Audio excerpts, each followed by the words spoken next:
words about Brock Lesnar. He said that it pisses him off that Brock Lesnar is not around and that he intends to make a name for himself by beating Brock Lesnar this Sunday. What does Brock think about that? Would you like me to script Randy Orton's interview for this Monday for you? Sure. Okay, you go, Randy Orton, how do you feel about your match last night with Brock Lesnar? And he's going to say...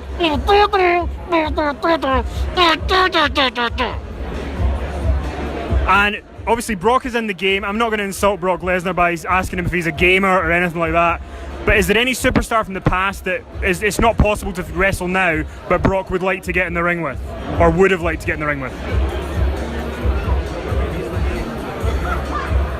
I don't look to the past, I look to the future, and I look to the opponent that's going to be the biggest box office for me to secure my future, my financial future for me and my children. And my last question is, Conor McGregor has made some comments recently about WWE. Does Brock have any comments? Conor McGregor. Who? Listen, I've heard of this cat. What's his name? Conor? Conor McGregor. He's from Irish? Or what do you call yourself? Irish. Yeah, he's from Ireland, right? And he weighs like 145 pounds, right? That's what my left leg weighs, all right? If Conor McGregor has the balls to stand in front of me and say what he wants to say, then I, myself personally, will address the issue.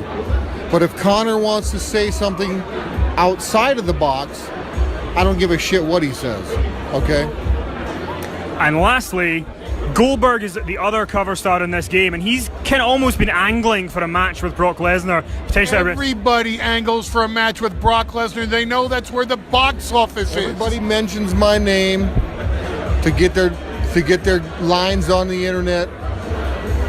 That's all they got to do is mention my name, and it's out there. That's what they've figured that out because I'm what? Brock Lesnar is the beast. Brock Lesnar is the conqueror. Brock Lesnar is the single biggest box office attraction in sports entertainment and or mixed martial arts. Sorry, Conor McGregor, I got paid for that last fight more than you got paid for all your fights for 2016. And with that, this has been Brock Lesnar. This has been... Conor, you said that you expended too much energy in the first round. Why did you do that? Did you get caught up in the motion, the energy, the arena? I think usually you put them shots together on a guy in my division and they crumble. Mm-hmm. He could take it a little bit more. Now I still believe I hurt him. I mean, his face is banged up there. He's stitched up. He said he won the boxing exchanges. I don't think he did. I just think I needed to be a little bit more select, a little bit more efficient with my energy, and I needed to recognize that a bigger man, you must put the shots together a little bit more to stop a bigger man. So I'll learn from that, and I will put the shots better next time. If you hit a 155-pounder like a Dos Anjos or a 145-pounder like Edgar with those shots, are they done? I think they fold 100%. I mean, Nate is a completely different stylistic opponent than Dos Anjos. He has the range, the height. I think if it had been a scheduled fight with what it was supposed to be, I would have came out victorious, but it is what it is. Considering how vocal you are, obviously there's some brushback you heard on Twitter what Jose Aldo had said. What's your response to those who feel this is sort of some comeuppance for you?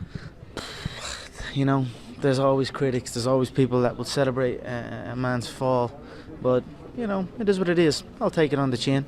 This is the fight business. Many wins, many losses. I've lost many times before in all different forms of fighting, so well, I'll face it head on and come back like a champion that I am. And this may seem like an awkward question, but you've been on top for so long. How does it feel to lose? You've only been known winning lately. Mm-hmm. Yeah, I mean, it stings, but this is life. Sometimes they're up, sometimes they're down. It's how you handle it that makes you who you are, so I will handle it well. Thanks for the time. Thank you. They can relax, they are in a new place, so it's good. That's something I always dreamed of. I always visualize what given would feel like, given to people who have given to me, what that would feel like. I always dreamed of just showing up one day and be like, here. And that would always give me like good feelings. When people ask you about pressure and pressure you face in your life, in your career, you always say that you enjoy that pressure. What pressure? There was a lot of pressure on you, whatever you say, whether you don't feel it. You delivered because you delivered on a promise. You delivered against a secondary opponent. You've been Was the preparing... bookie's favourite. Who was the bookie's favourite? I was the favourite against Jose, but when Chad got replaced, he was the favourite. The whole industry thought this was the one. He's not going to overcome this. I smiled at myself and I went in there and KO'd Chad inside 2 rounds. Maybe previous, when all the stuff is going on, all the obligations, the injuries, the hours that you're away from your comfort. But when you're in it and you're there, when you've made it to the octagon, I feel free. That's why I'm saying I don't feel pressure on fight night. I don't feel pressure when I make that walk. Someone asked me what it's like when I make that walk, what it's like when you walk out into that arena, and I swear on my life, when I walk out to that arena, I honestly feel like I'm unshackling chains off of me. Do you know what I mean? I feel like I'm chained and I'm carrying a cross or something. And then when I get to that octagon, I'm peeling it all off. And when I finally step foot in that octagon and place my bare feet on that special UFC canvas, I feel free. Now what I am doing this for is finally here. I'm not doing this for this. I'm not doing this for fake acting and pretending I can, you know what I mean? Trying to give emotion to some guy that wants emotion from me for a shot. I can't do that. I don't do this for that. But I understand that it's a double-edged sword and you must do that. I do it for the competition, to step foot inside that octagon, to have that feeling of freedom. So that is why I say I don't feel pressure in there. I do not. I feel free in there. You're giving everything you've got. You're in there to die. You're prepared to die in there. I am prepared to die in there, and I'm also prepared to kill in there. People who haven't done it, people who maybe haven't seen fight sports in such a way and haven't been there very close, when you say I'm prepared to kill, I'm prepared to die, it might sound strange to them, but do you have to have that attitude to be at the very top in your sport? I feel to be at the pinnacle of any game, in any, whatever you do, you've got to be a little bit gone to it. You're not all there. You've got to be almost insane to your craft. Not a lot of people can understand that. That's why I don't know about nothing else. I do not pay attention to nothing else. There was games of football on yesterday, there was rugby, there was this, there was that. And like normal society is like, let's talk about this and let's engage in this. And I can't do it. I just don't, people are talking to me and in my head I'm counting something. I'm counting up a number, or I'm knee deep in a sequence on the mat or on the feet. That's my life, sequences and numbers, nothing else. I cannot pay attention to nothing else. Is it a beautiful obsession? Can I call it that? Is it a beautiful obsession? It's a beautiful life. Make no mistake about it, it's a beautiful life. I live good now. I live damn good. I live like I should, like I'm supposed to, like a young 27-year-old world champion should live. We're the ring girls. That's right. That's a good point. You should walk around with a card and shake that. Big similar. That guy looks like orange cotton candy. You look like a 50-year-old retired skateboarder. A little fat old man you look like. You're not wearing your high heels today? High heel dress shoes? No, they're python skin. Python? I hunted them myself. We don't even know what python is in America. You went into the Tough House. I know the decision was made late. You went into the Tough House as Tough 22 coach. Literally 48 hours, 70-odd hours after fighting Chad Mendes. Did you have any time to reflect on your fight? I or were you barely just slept. Yeah.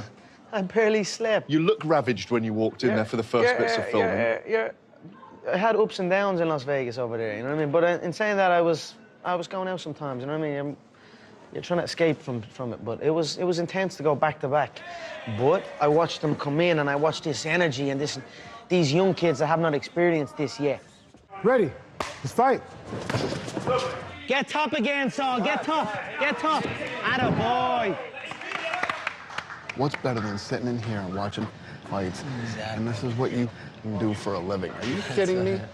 You joking me right now?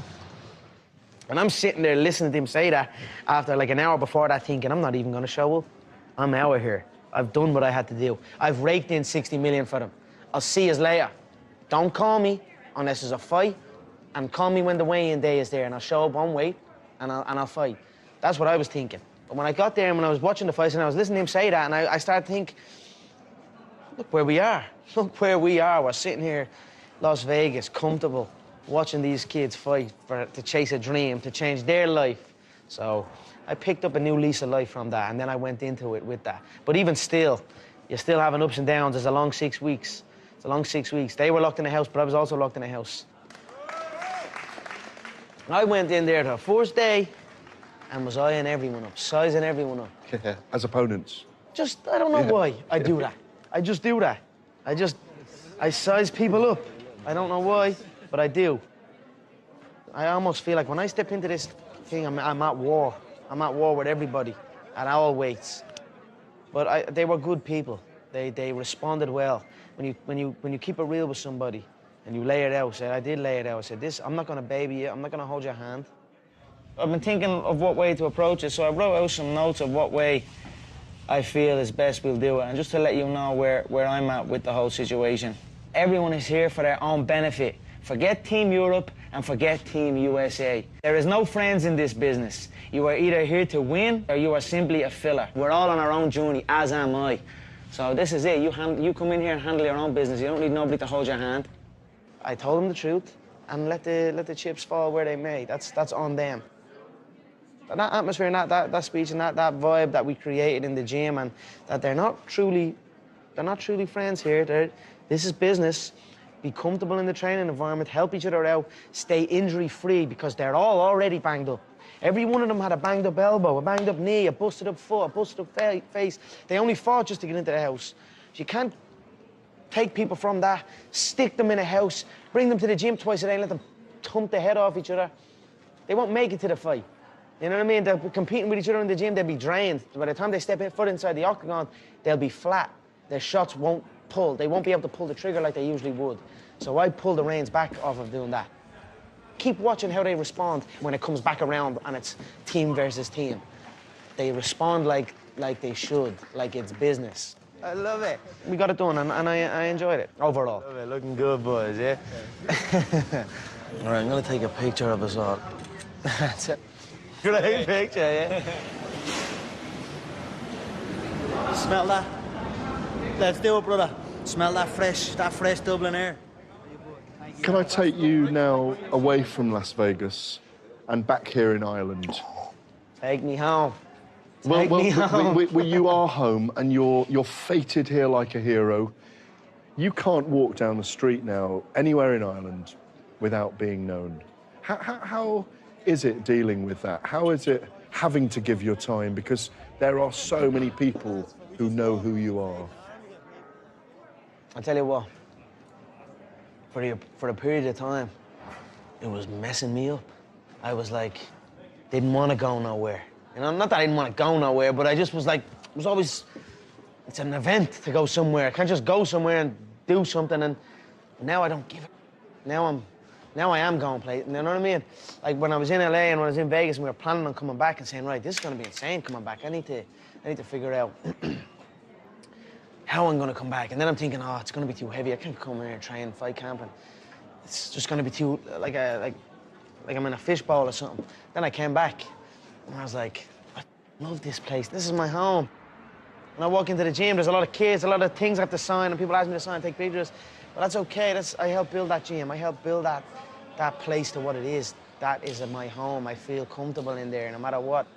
Like people will be sitting there videoing me, or I see that sometimes when I'm just sitting there and eating food, and I see a guy holding the camera like that, trying not to make eye contact with me, but he's videoing me eating food. And before I'd be like, I can't. That freaks me out. But now I'm cool with it.